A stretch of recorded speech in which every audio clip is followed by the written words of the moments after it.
Olá, crianças, estou morrendo de saudade de vocês. Vou fazer uma revisão do conteúdo que a gente já viu, tá?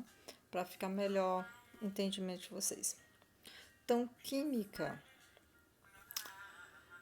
O que temos na química? Vamos começar por introdução ao estudo da química. Matéria e suas transformações. Então, quando a gente vem falar sobre química, a gente pensa logo quando foi que a química começou, tá? O que é a química. Então, a química é a ciência da natureza que age de uma forma experimental, do quais a gente sabe que existem testes, dos quais a gente pode ter fatores positivos ou negativos. Inicialmente, a química estuda a matéria. O que é matéria? Os materiais. Quando a gente fala materiais, é o todo, ou seja, tudo que vocês possam imaginar, inclusive a gente. E é lógico que esse todo, que é a matéria, que é tudo que ocupa lugar no espaço, está composto por energia, para que essa energia proporcione, tá, determinadas reações. Então, olha só, um exemplo de matéria: areia, tá, sal ou açúcar, né? Os mares, tá? As plantas, os animais, tudo é matéria. Então, olha só, o vidro, né? O próprio recipiente que vocês estão vendo que tem o sal é matéria.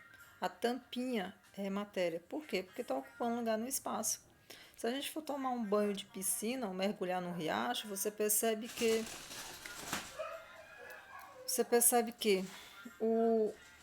ao entrar, a água ela toma um determinado espaço, assim como você que está entrando. Então imagine um vasilhame cheio. Quando você coloca a mão, derrama. Não é isso? Por quê? Porque não dá para ocupar o mesmo lugar. Embora a gente absorva uma parte dessa água, né? Lógico. Só que ela vai fazer parte da nossa constituição, assim como a água que existe no nosso corpo. As nuvens estão ocupando lugar no espaço, o ar. Então, a química estuda a constituição da matéria, as transformações da matéria e a energia envolvida nessas transformações. Então, a energia é o que provoca a transformação da matéria. Então, são vários os tipos de energia: energia eólica, energia elétrica, energia mecânica, energia potencial, energia nuclear. Então, são vários. Então, a energia elétrica, a energia luminosa, energia térmica, que vem do sol, né? Emite o calor. Os níveis de estudo da química: a nível microscópio, a nível macroscópico e a nível representacional. Então, no nível microscópio, os átomos, as moléculas, os íons, elétrons, prótons e nêutrons. Átomos, a gente, graças a Deus, né? O ano passado, ano retrasado, acho que isso, a gente teve primeiro contato com a visão de um átomo através de uma fotografia do átomo de hidrogênio. E assim como existem outras pesquisas em andamento. A nível macroscópico, mudança de cor. Então, você tira quando você está fazendo uma reação e ela muda de cor. Quando você coloca um comprimido, ocorre uma efervescência. O açúcar que a gente dilui na água, que forma um precipitado, que é chamado corpo de fundo. Então, as variações de temperatura. Nível representacional: símbolos, fórmulas, equações, gráficos e tabelas que a gente vai ver no decorrer das aulas. Então, o que é química? É uma ciência experimental que estuda a estrutura, a composição e a transformação da matéria. E essa matéria está em constante transformação.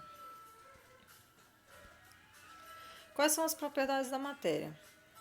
Então, existem as propriedades gerais, as funcionais e as específicas. As gerais é aquilo que é comum a todo tipo de matéria.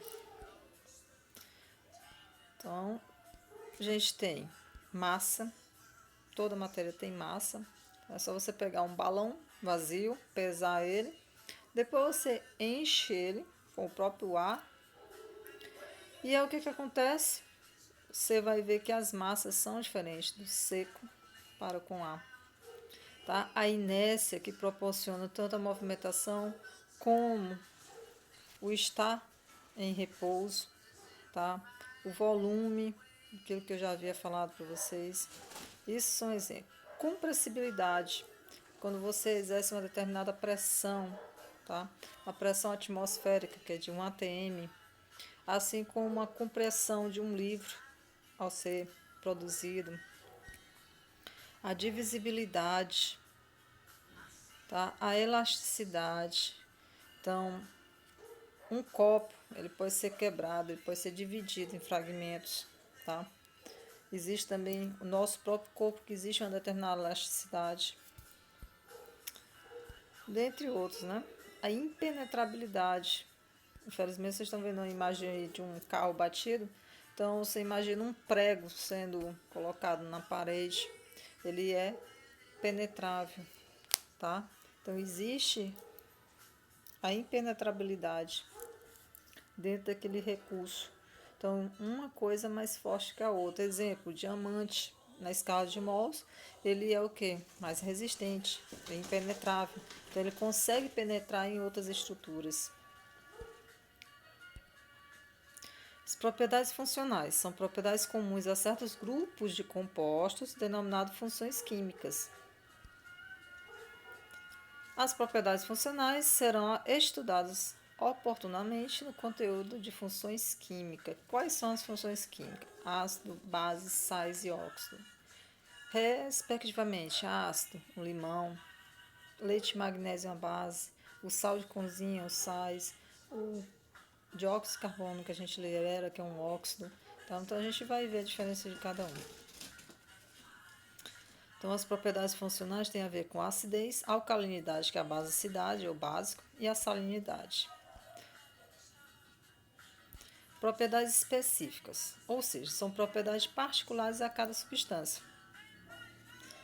Por exemplo, servem para caracterizar e identificar uma substância química, água. É insípida, o que é insípida? O que é incolor? Então, são características específicas. Podem falar em propriedades químicas, físicas e organolépticas. Tá? Então, as propriedades específicas, elas são química, elas são física e organoléptica. O que é isso? Organoléptica são todas as propriedades relacionadas aos sentidos, aos nossos sentidos. Propriedades químicas, vamos lá. São as diversas reações químicas que uma substância pode sofrer. Para ser observada, é necessária a transformação de uma substância em outra. Olha só.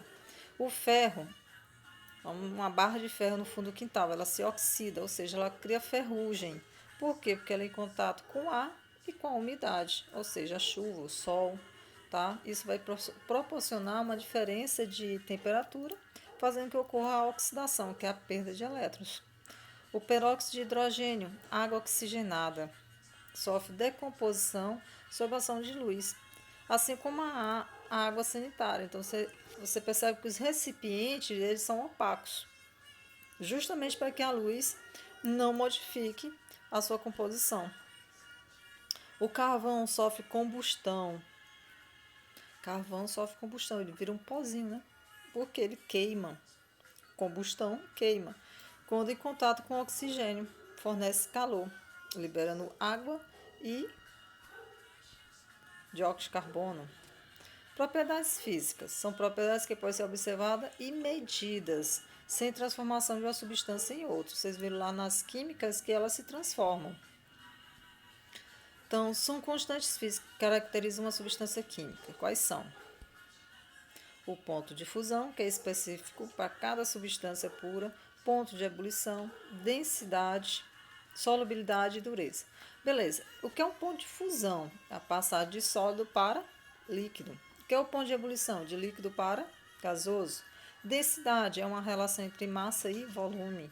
Solubilidade é a capacidade de um diluir o outro através de um coeficiente de solubilidade, ou seja, a água dilui 10 gramas de sal, só que ela já dilui só 5 gramas de açúcar, então existe uma relação.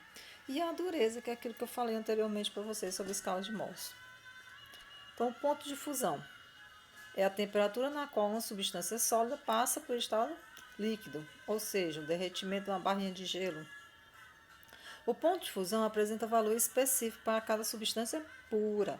Se for uma mistura, você vai perceber que ocorre uma variação dessa mudança e não depende da quantidade da substância analisada. Exemplo, a água é 0 graus Celsius. O cloreto de sódio, que é o sal de cozinha, 801 graus Celsius.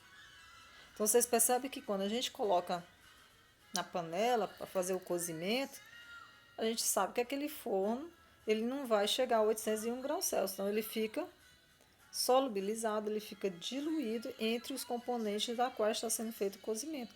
É por isso que o sal a gente sente o gosto, tá? O álcool comum, que tem um ponto de fusão de menos 102 graus Celsius. Então, isso é o ponto de fusão, sólido para líquido, tá? Não é à toa que ele seja volátil. Se você deixar o recipiente aberto, ele vai evaporar, tá? Isso quando chegar no ponto de ebulição. Ponto de ebulição, passar de líquido para gasoso. Não é isso? Temperatura na qual uma substância líquida passa para o estado gasoso de forma rápida e a formação de bolhas. O ponto de ebulição apresenta valor específico a cada substância pura e não depende da quantidade de substância analisada, assim como o ponto de fusão. Vocês percebem que é a formação de bolhas. Por quê?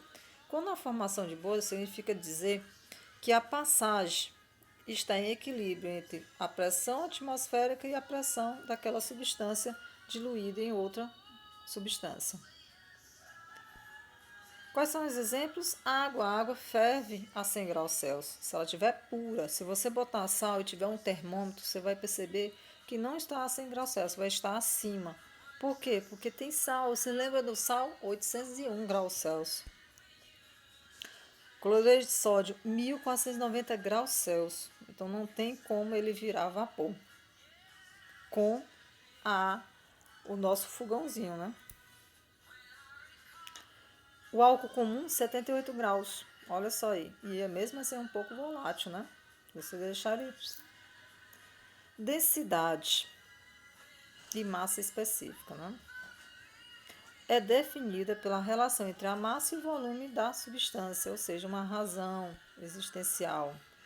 Aí a fórmula, né, matemática, massa sobre volume, onde temos massa em grama e o volume vai estar em ml, ou mililitro, ou centímetros cúbicos. Lembrem, 1 ml é igual a 1 centímetro cúbico.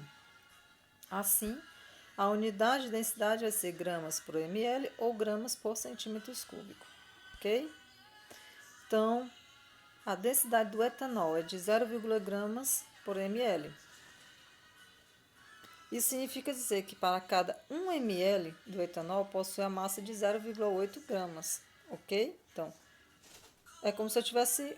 Aliás, eu estou fazendo uma divisão. Então, 0,8 sobre 1. A cada 1 ml, eu tenho 0,8. Ah, se eu tivesse, Patrícia, 10, a cada 1 ml eu teria 10 gramas.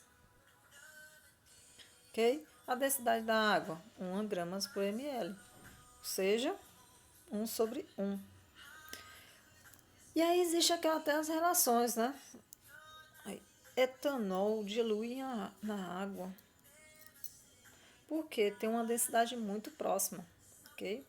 E a outra coisa é que a água, ela é o que? Polar. E o etanol, ele o que? Tem uma variação de polaridade, tá? Eu não posso dizer que ele é totalmente apolar ou totalmente polar. Então, ele é menos polar que a água. Então, ele consegue diluir na água.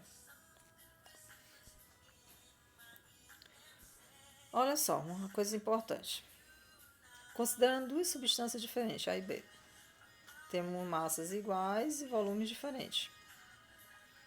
Ou a gente pode ter volumes iguais e massas diferentes. Assim, podemos concluir que a densidade é uma propriedade específica, tá? Vamos analisar o seguinte. Presta atenção. Em a bolinha é mais densa que o líquido. Por quê? O que significa mais densa? Significa que está mais pesado, ou seja, você percebe que ela vai ter uma densidade maior do que o líquido, ela vai profundo, tá? Já no segundo, você percebe que a densidade da bolinha é menos que a do líquido, por isso que ela vai lá para a parte superior. Então, vamos supor que seja água, aí seja no primeiro 1 e a bolinha seja 1,5 ou 2. Já no 2, se é água 1, então ela vai estar 0,5 a bolinha, então é menos denso, tem menor densidade. Solubilidade. Então, olha só, a solubilidade é a capacidade de uma substância se dissolver em outra. Podemos medir essa capacidade através da grandeza física denominada coeficiente de solubilidade. Você lembra que eu falei no início? Ok. O que é isso? Indica a quantidade máxima, em geral em gramas, de soluto capaz de se dissolver em uma quantidade padrão de solvente. Então, suponhamos 100 gramas ou 100 ml ou 1 litro, em determinadas condições de temperatura e pressão. Lembre, sempre temperatura e pressão influenciam. Então, se eu disser a temperatura e pressão dentro de um ambiente, ela tem que ser de acordo, tá, com o que é normal. Então, considerando o NaCl aí, cloreto de sódio, ele tem 360 gramas para 1 litro de água. Isso significa dizer que em 1 litro eu consigo dissolver 360 gramas. Se eu passar dessas 360 gramas, vai criar um corpo de fundo, ou seja, um precipitado. Já o nitrato de potássio, KNO3, tem 46, é bem menor, né? Para 100 gramas de água, isso é lógico, vai depender da relação. Eu estou fazendo 360 para 1 litro, agora aqui é 100 gramas a 30 graus Celsius. Vocês percebem que aqui era 20 graus Celsius, aqui é 30 graus Celsius. Então, o que você tem? Tá? Você tem uma relação diferenciada de temperatura. Cuidado com isso. Opa. Só voltar aqui. Acabei riscando aqui a tela sem querer. Vamos apagar.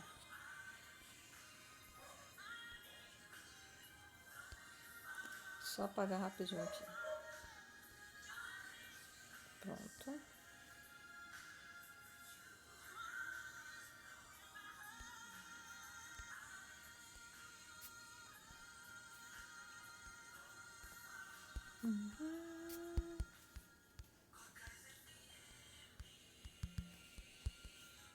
Eu tô tentando me acostumar com isso, então. Mas não consegui apagar tudo. Dureza. Então vamos para a relação da dureza. É a propriedade do material que mede a sua resistência ao risco. Riscar é tirar partículas e ocorre quando dois materiais diferentes são colocados em atrito. Exemplo, olha só, pinturas, tecidos, o corte, o diamante, uma seda, o objeto de, olha só, o objeto de aço risca o tecido, ok? Ou seja, o tecido é menos duro, tá? Tem um grau de dureza menor do que o metal. O papel que risca o grafite, tá? O diamante é o material natural de maior dureza na escala Mohs. Propriedades organolépticas. Sentidos são propriedades que impressionam nossos sentidos. Sabor, que é percebido pelo paladar. Imagine aí, tá?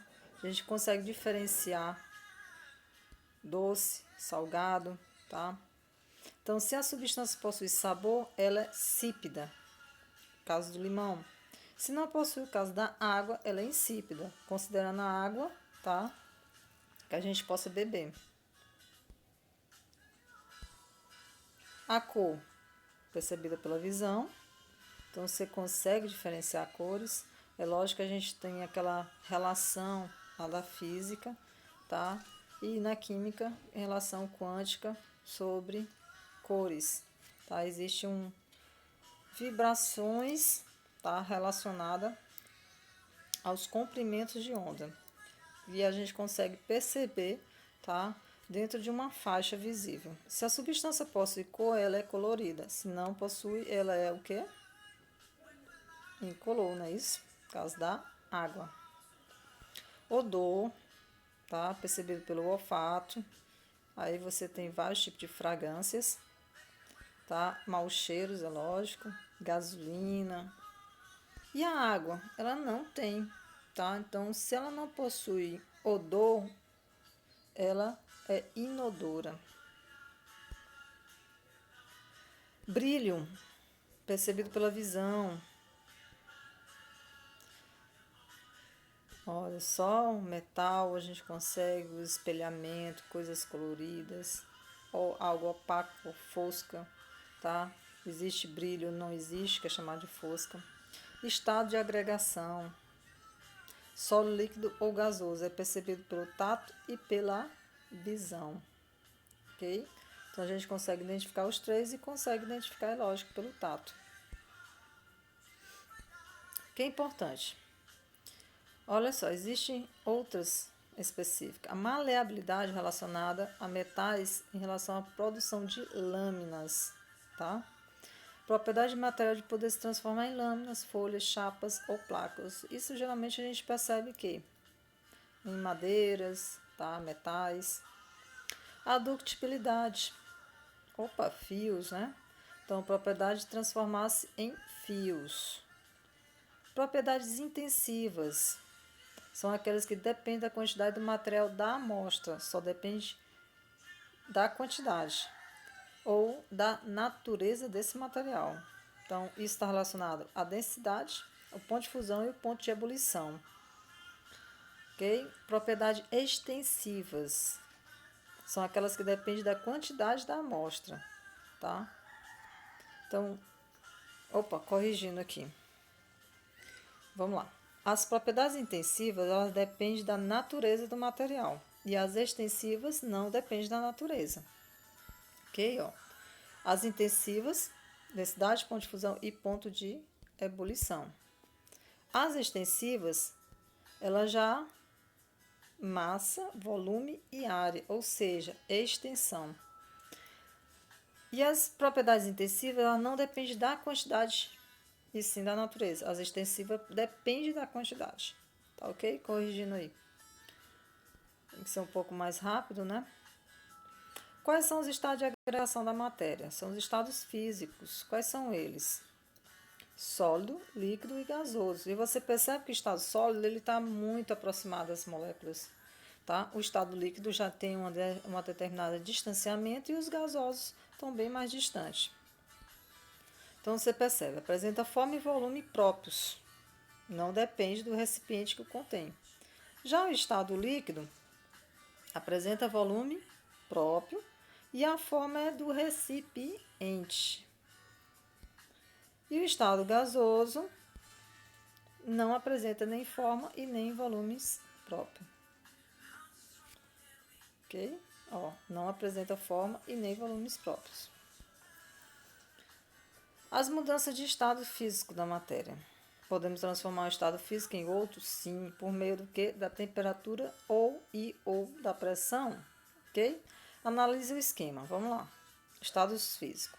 Sólido, líquido e gasoso. Eu posso transformar sólido em líquido? Sim. Como é que se chama? Fusão, nome, processo de passar de estado sólido para o estado líquido. Do estado líquido para o estado gasoso, a gente tem o que? A vaporização. Do gasoso para o líquido, liquefação. Gasoso para o líquido.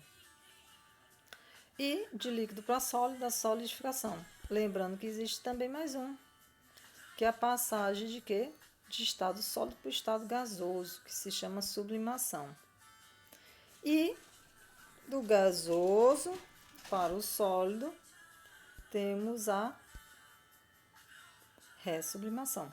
Lembrando, do estado gasoso para o estado líquido, lembrem das nuvens. A condensação, o processo de formação, que vai haver uma precipitação. Sai do estado gasoso, para o estado líquido, a chuva. A evaporação pode ocorrer de três maneiras. Olha só. a evaporação, a ebulição e a calefação. Qual a diferença entre as três? A velocidade de passagem. A evaporação é lenta, é o que ocorre no rio. Você quase não percebe, mas o rio estava evaporando, tá? Você percebe se você ficar em determinado ângulo, à beira do rio, meio-dia, num tempo quente. A ebulição já é rápida, caso da água que a gente coloca para ferver. E a calefação é extremamente rápida, ou seja, uma chapa bem quente você coloca uma gotinha de água, então desaparece rapidamente, tá? Passa do estado líquido para o estado gasoso. Previsão teórica do estado físico de uma substância. A substância possui uma temperatura que se encontra maior que o ponto de ebulição, entre o ponto de fusão e ebulição, e menor que o ponto de fusão. Então, maior que o ponto de ebulição, gasoso. Entre líquido e abaixo é sólido, tá? Só uma relaçãozinha básica. Sistema e o meio ambiente. O que é um sistema? É uma parte do universo, tá? Isolada para o estudo. Meio ambiente é o estudo que não faz parte do sistema. É tudo que não faz parte, ou seja, é o todo que não faz parte do sistema. Então, tem um sistema e tem um universo. Vamos tentar entender. Logo, o sistema mais o ambiente vai formar o quê? O universo. Classificação de sistemas. Nós temos sistema quando as trocas de matéria e energia com o meio, que é chamado de sistema aberto, sistema fechado e sistema isolado. Quando é que eu tenho um sistema aberto? Quando ele troca matéria e energia. Quando é que eu tenho um sistema fechado? Quando ele apenas troca energia. Calma que a gente vai já para os exemplos. E um sistema isolado é o que não troca nem matéria e nem energia. Então, no primeiro sistema aberto, a gente tem o quê? Uma garrafa e temos uma reação. Então, você percebe que essa garrafa, ela está deixando o conteúdo dela exposto, tá? E ela vai ser facilmente trocada a matéria, que é em si o conteúdo dela, assim como o que ela está, o que tem dentro, e a energia que vai interagir com esse recipiente. Então, geralmente a luz, tá? Dependendo da cor do recipiente, ela influencia na composição, então, com o tempo de validade. E assim como uma reação, estou fazendo uma reação em um laboratório, onde ela está tendo a ação do meio, ou seja, está tendo uma energia e além dela está proporcionando, é lógico, né? Dependendo da qual reação ele está fazendo. No sistema fechado, que não ocorre, só ocorre troca da energia e não da matéria, você tem uma panela fechada, tá? Ela não é hermeticamente fechada, porque isso seria o isolado, que é a garrafa térmica, que teria que conservar o café quente até o outro dia ou outros dias. Então, ela é uma suposição, que é hermeticamente fechado, tá? Logo, não troca nem calor. Então, você imagina, se eu colocar um café dentro de uma panela só tampada, ele vai esfriar mais rápido que eu colocar dentro de uma garrafa térmica, que é hermeticamente isolado. Quanto à composição química, o sistema pode ser um elemento químico ou uma substância pura ou uma mistura. O que é um elemento químico? São o que? Os tipos de átomos. A gente tem 118 átomos, 118 elementos. Um elemento químico é um conjunto de átomos quimicamente iguais, com o mesmo número atômico. São conhecidos, aí tem 117, a gente já tem 118, sim, tá? E até o 119, que ainda não foi, tá colocado na tabela, está sob análise. Então, desses 117 que ele está propondo, temos 90 naturais e 27 artificiais, ok? Criados em laboratório. Cada elemento possui um nome e um símbolo representativo, tabela periódica. O nome muda de acordo com a nacionalidade, o símbolo sim é universal, tá? Então, olha só, cálcio, carbono, nitrogênio, hidrogênio, fósforo e ferro. Então, cada um tem uma representação de símbolo, vocês estão percebendo. E essa representação é universal. No entanto, os nomes, né, podem variar. Então, mais elementos: sódio, potássio, cloro, ouro, prata, chumbo e mercúrio. Percebam que na primeira, assim como na segunda, você tem elementos que apresentam uma única letra e é maiúscula. E também temos as duas, tanto uma maiúscula como minúscula. Então, não se escreve as duas ao mesmo tempo maiúscula. Então, a primeira maiúscula, a segunda minúscula, para a simbologia da tabela. Importante, ideia inicial da molécula. Olha só, que uma molécula é uma partícula formada por átomos unidos, onde esses átomos podem ser iguais ou diferentes quimicamente. Então, perceba o seguinte, olha só. Dois átomos iguais, temos o que? O hidrogênio. Ok? Ó, uma molécula. Então, no reagente, que é os separadinhos, a gente tem átomos de hidrogênio. Após a reação, ele formou uma molécula, tá, de hidrogênio, H2. Ok? Essa é uma fórmula molecular. Não esqueçam, isso é uma fórmula molecular. Onde ele tem um índice 2, que simboliza o quê? A atomicidade, que são 2 átomos. Agora eu tenho 2 átomos de hidrogênio e um de oxigênio. Você perceba que após a reação ele vai formar, ó, H2O, que significa quem? Molécula de água, exatamente, tá? Forma molecular. Substância pura, substância química, material formado por moléculas quimicamente iguais. Podemos falar sobre uma substância pura simples e uma pura composta. Quando é que eu tenho uma substância pura simples? Quando ela é formada somente pelos mesmos elementos químicos e é composta por 2 ou mais elementos químicos. Então, olha só. No primeiro, nós temos uma substância pura simples, porque você percebe que os átomos são iguais. No segundo, você vê que já tem 2 átomos diferentes. Então, se eu tenho 2, eu tenho uma substância pura composta. Por que pura? Porque é a mesma molécula. Tá? Cada substância química pode ser representada por uma única fórmula molecular.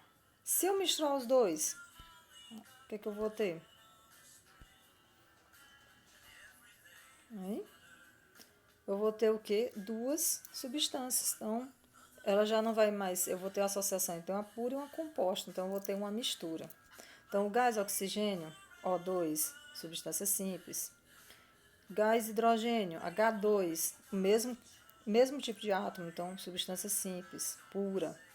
Isso depende do meio. Gás ozônio, todos eles é o mesmo elemento. Fósforo branco. Já a água, H2, então eu tenho 2 elementos, sendo 2 átomos de hidrogênio e 1 de oxigênio. Então, a substância composta. Amônia, NH3. O gás carbônico, CO2. Ácido sulfúrico, aí são 3. Sim, se ele estiver puro, é uma substância pura composta. A ureia, tá? Então, substâncias simples, substâncias compostas, ok? Aqui eu tenho uma substância binária, porque são 2, assim como a água e o amônio. Ternária, porque são 3. E quaternária, porque são 4. 4 o quê? 4 elementos: carbono, hidrogênio, nitrogênio e oxigênio. Ternária, hidrogênio, enxofre e oxigênio. Então, ternária. Mistura, associação de substâncias. Ó, material formado por moléculas quimicamente diferentes. Mais de um tipo de molécula. Se é mais de um tipo de molécula, eu tenho mais de um tipo de substâncias. Analise as representações. Olha só, o que você vê aí? Você vê os hidrogêniozinhos, agora você tem uma outra molécula diferente. Então, eu tenho 1, 2... Eu tenho quantos tipos aí? Ó, 1, 2, 2. A mesma, ó, 1, 2. Essa aqui é parecida com essa, 2. E essa aqui, ó, essas 3. Então, eu tenho o quê? 3 tipos diferentes. Aqui eu tenho 1, 2. Eu tenho 2 tipos de moléculas diferentes. Então, eu tenho uma mistura. A mistura não são representadas por fórmulas químicas. Por quê? Porque são representadas, podemos representá-las indicando os seus componentes, são as substâncias. Então, veja abaixo algumas das misturas especiais.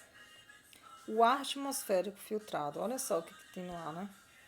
Nitrogênio, oxigênio, argônio, água em estado de vapor, tá? Dentre outros gases, tá? Álcool hidratado, presença de água, tá? A gasolina, que tem o hexano, tá? Tem o próprio um teor de etano. O gás de cozinha, né? Tem tanto o propano como o butano. O vinagre, que é constituído por ácido acético e água. O bronze, que é uma liga metálica formada pelo cobre e pelo estânio, esse Sn é estânio, Cu, cobre. Quanto à aparência de um sistema, o aspecto dele. Segundo esse critério, o sistema pode ser homogêneo ou heterogêneo. Misturas, né? De novo, continuando.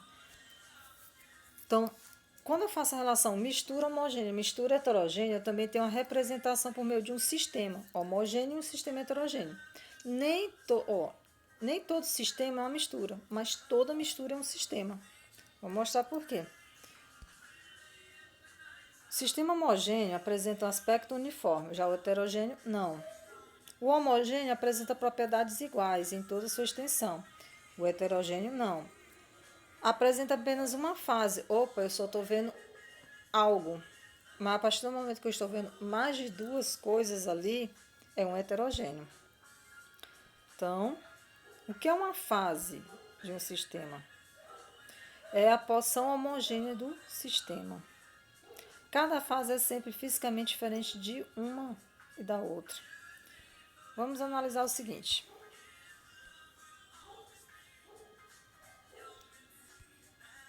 Opa, aqui. Água. Por que não está indo?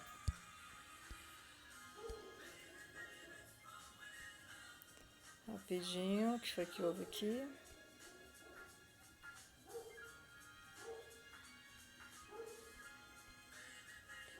Tá, esse sistema aí que ele queira colocar é o seguinte. A água, um copo com água. No entanto, que eu colocar um salzinho, diluir, você não sabe que sal está lá dentro, né? A não ser que você prove. É lógico que você está visualizando, né? Sendo colocado. Então, ali eu tenho uma mistura, eu tenho um sal e tenho água. São duas substâncias diferentes. Então, a gente chama de uma fase, ou seja, temos uma fase, então ele é homogêneo. No entanto, se eu pegar água e colocar óleo, o óleo vai ficar sobre a água, porque possui uma densidade menor. E assim, o que você tem? Duas coisas que você está vendo, duas fases. Então, ele passa a ser heterogêneo. Se eu colocar umas bolinhas de isopor, umas bolinhas, vai ficar água, o óleo e as bolinhas de isopor, ok? Então, vamos tentar desenhar aqui para vocês. Ó. Imagina, eu tenho um recipiente. E eu digo para vocês que isso aqui é leite. Tá? Leite. Você só está vendo aquela porção branca, tá? Ele é homogêneo, é um sistema homogêneo. E também uma mistura homogênea. Por quê? Porque uma mistura, porque ali tem açúcar, tem sais minerais, tem vitamina, tem carboidratos e assim vai. São vários componentes dentro desse leite. No entanto, se eu colocar aqui, pronto, fazer assim, você está vendo duas coisas, uma, duas. Então, aqui eu tenho uma fase, homogêneo. Aqui eu já vou ter duas, então eu estou vendo um precipitado aqui no fundo, então eu tenho duas fases. Ele é o quê? Heterogêneo. Então, olha só, agora se eu colocar água e umas barrinhas de gelo, isso é uma mistura? Não é uma mistura. A gente tem a substância em estados diferentes, sólido e líquido. Então, ele é um sistema, e é um sistema heterogêneo de duas fases. Por isso que eu disse, toda mistura é um sistema, mas nem todo sistema é uma mistura, ok? O que é alotropia? Alotropia é quando uma substância simples origina outras simples diferentes. Elas são formadas por formas alotrópicas do elemento. Ocorrem pelo oxigênio, fósforo, enxofre, carbono. Só voltando novamente aqui. Então, olha só, o oxigênio, o O2 e o O3. Todos os dois vieram do elemento oxigênio. Um é estável, o outro é instável. Um a gente consegue respirar, o outro, se a gente respirar, tchau e benção, tá? O enxofre, enxofre rômbico, enxofre monoclínico, fósforo branco, fósforo vermelho. Carbono, são vários, ó. Carbono grafite, carbono diamante, carbono fulereno, é um composto artificial. E o carbono, o que? O grafite e o grafeno, ok? E o que acontece? Todos eles são compostos pelo mesmo elemento, só em quantidade diferente e em forma espacial diferente. Então, a organização espacial desses átomos é diferenciado, ok? Vamos supor, seja uma linha em um, o outro já seja triangular e assim vai. A estrutura. Diferenciações entre substância pura e uma mistura homogênea. Uma substância pura, ela é fixa, ela é constante. Logo, ela tem ponto de fusão, ponto de ebulição constantes. Já a mistura, não, ela vai aumentando. Aquilo que eu falei da água fervendo com sal. Ela vai aumentando. Ela não vai evaporar a 100 graus Celsius, ela vai ser acima. A densidade também é a mesma. Tá? A representação da forma molecular também é a mesma. E já a mistura não possui. Experimentalmente, podemos promover o aquecimento ou o resfriamento do material e analisar as mudanças de estado físico. Olha só. Os gráficos de mudança de estado físico da água pura. Então, a gente tem os dois eixos, x e y, onde um é representado pela temperatura e o outro pelo tempo. Então, você vai percebendo que aqui do lado você tem as temperaturas, menos 10 e 0, tá? E 100 graus Celsius. E os pontos específicos. Vocês estão percebendo que o primeiro eixo formado é o estado sólido, ok? E a passagem de sólido para líquido é a fusão, onde tem os dois estados. E aí forma o que? O líquido. Logo em seguida, nós temos a ebulição, que é a passagem de líquido para o estado de vapor.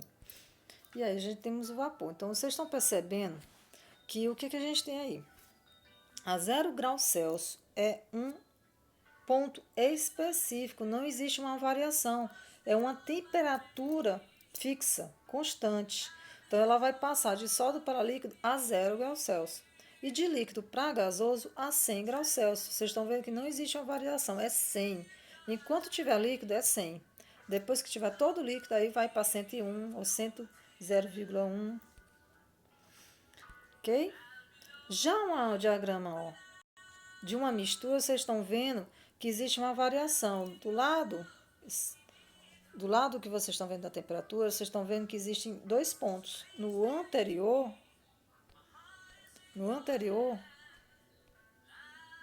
existia, era um único ponto. Então, aqui não, são dois pontos, ou seja, existe um leque. E esse leque é a variação de passagem de sólido para líquido, de líquido para gasoso. Então, temos dois tipos de misturas. As misturas eutéticas, quando o ponto de fusão é constante e o ponto de ebulição é variável. Vocês estão percebendo aí, né? O T, grau Celsius, e o T'. T' é variável. Existe um aumento progressivo. E as eutrópicas é quando a temperatura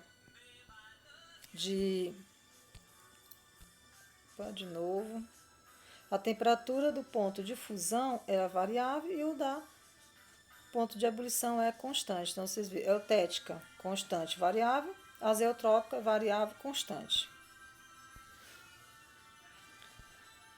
Olha só, vamos entrar agora nos processos de separação de mistura, que são todos os processos empregados para separar os componentes.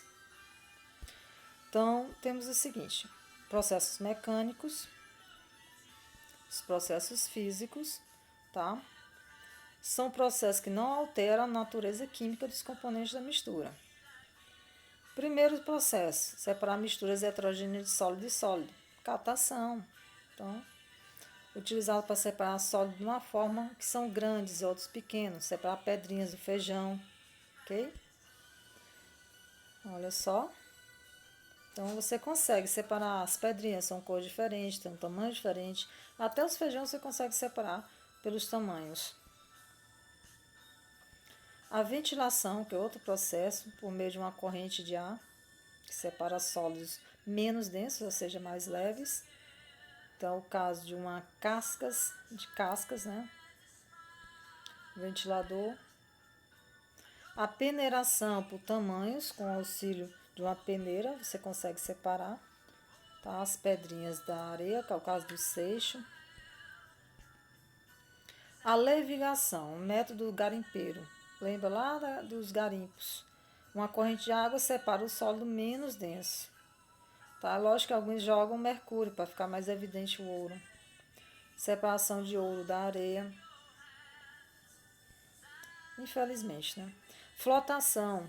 Utiliza-se um líquido de densidade intermediária em relação aos sólidos. Areia e serragem. Areia e serragem. Para separar os dois, o que eu faço? Joga água. E aí o que acontece? A serragem fica sobre, tá?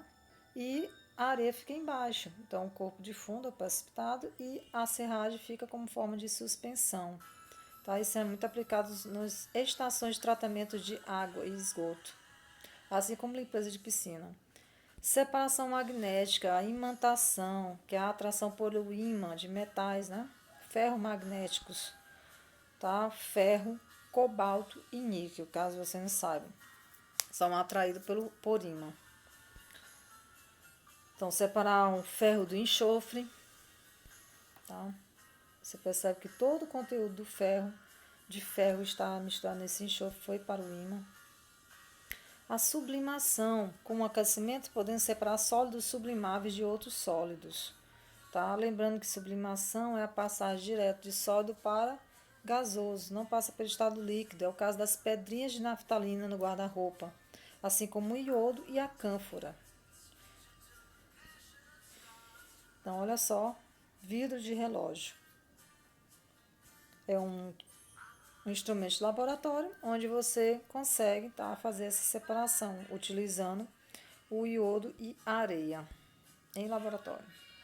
Fusão fracionada, aquece-se uma mistura de sólidos e por meio do estado líquido, tá, você consegue fazer a separação. Areia mais enxofre. Caso vocês não saibam, né? Se eu aquecer areia e enxofre, o enxofre ele não vai conseguir ficar líquido. Então, eu consigo tirar a areia fica líquida, que é produzido, né, o vidro. Aí, dissolução fracionada, adicionar uma mistura de um líquido que dissolva apenas um dos sólidos. Então, olha só. Areia e sal. Você derrubou o sal na areia. O que você faz? Água. Dilui o sal, tá? Passa por um filtro e aí você vai ter um filtrado, que é o que é a água com sal. E aí você pode deixar evaporar ou aquecer até a água evaporar completamente pelo processo de ebulição e deixar o sal.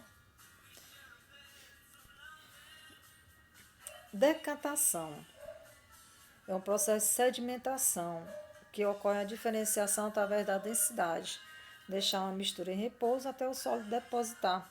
Água de poço.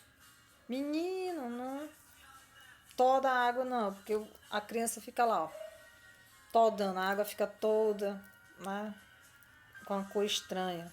E aí você deixa por um tempo, ela vai ficando só aquele pó embaixo. Isso que o filtro, o filtro não, o pote, quando você vai colocar, retirar a água do pote, você tem que ir com cuidado, por causa da parte de baixo, que está com um corpo de fundo, ou seja, uma lama. Por isso, quando você vai lavar a velas de um filtro, você percebe o teor de sujeira que tem ali naquela água. Então, pode-se retirar o líquido, entornando-se ele em outro recipiente, uma decantação simples, ou com a ajuda de um sifão, por sifonação. Então, tá aí. Tá, eu tenho uma água barrenta, após um tempo ela fica água e terra.